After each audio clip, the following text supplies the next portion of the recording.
Welcome back to Down the Road. Tyler Axness filling in for Joel Heitkamp. This weekend, there's a lot of activity going on. I just had Eric Thompson on telling you about Bison football off this week. He is a North Dakota State University grad as well. Doug Leier, though, he's going to tell you about what else is going on right here in North Dakota. It's the resident waterfowl opening weekend. Some tips, some reminders. We'll ask about the drought. In fact, he joins me right now in studio. Doug, thanks for coming over, man. You're welcome. Good to be with you, Tyler. It's good. I don't get a chance to see you. You're always in the mornings, and I'm always in the afternoons, but here we are. Yeah. Waterfowl. It's opening weekend. I'm curious, just as far as the drought has gone this year, I mean, are you seeing any impacts? Because I'm driving by somebody's water that aren't there anymore because of how dry it is. No, absolutely.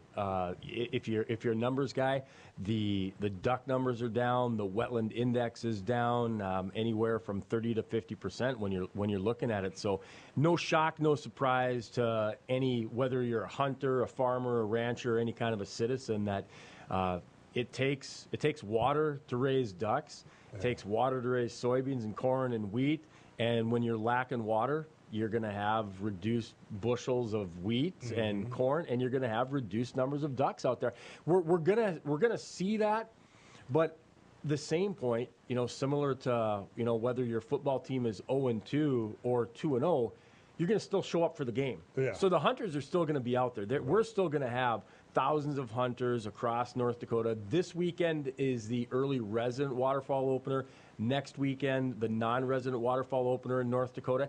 And my gut tells me that it's going to be game on. There's going to be a lot of folks getting out there. I think you're absolutely right. I mean, I've been visiting with people up in the Devil's Lake Basin, and they're eager because it's cast and blast season, as they like to call it. To where you get up, you go duck hunting, and by that evening, you're dropping a line trying to catch some walleye. It's fall out there. It is such an opportunity where you could go out in the morning and shoot some geese and shoot some ducks, and then you could go for a walk and maybe shoot a couple of sharp-tailed grouse and jump out in the boat and go out and catch some walleye. And for a lot of people in the outdoors, when you get into the backside of September into early October, I mean, it's almost like a version of Christmas.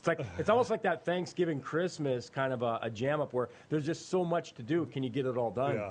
Well, and there's something that you and I have said over the last couple of years. When everything else was shut down, the outdoors was still wide open. And I think more people have now taken up these as hobbies, as recreation to get out. Are those numbers still high, whether it's going to be this weekend or just elsewhere? I know deer hunting is always on the top of my mind. That's right around the corner.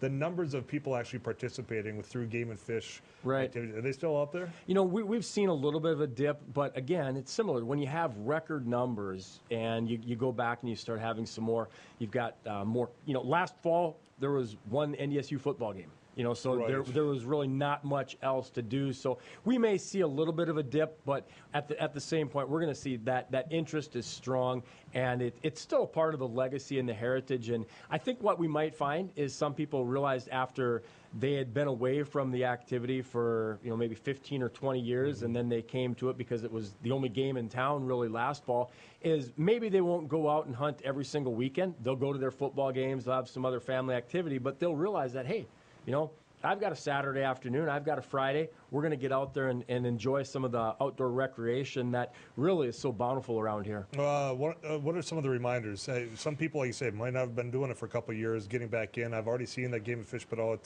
hey, watch for blue-green algae for your pets that might be out there. What are some reminders you want people to have? Right. So we always want to make sure that people stay safe. And when you get into waterfowl hunting, if you're going to be out there in a boat, we have, windy days, and you get to some of those sloughs if you're hunting ducks and over the water. Make sure that you've got a life jacket. Wear a PFD.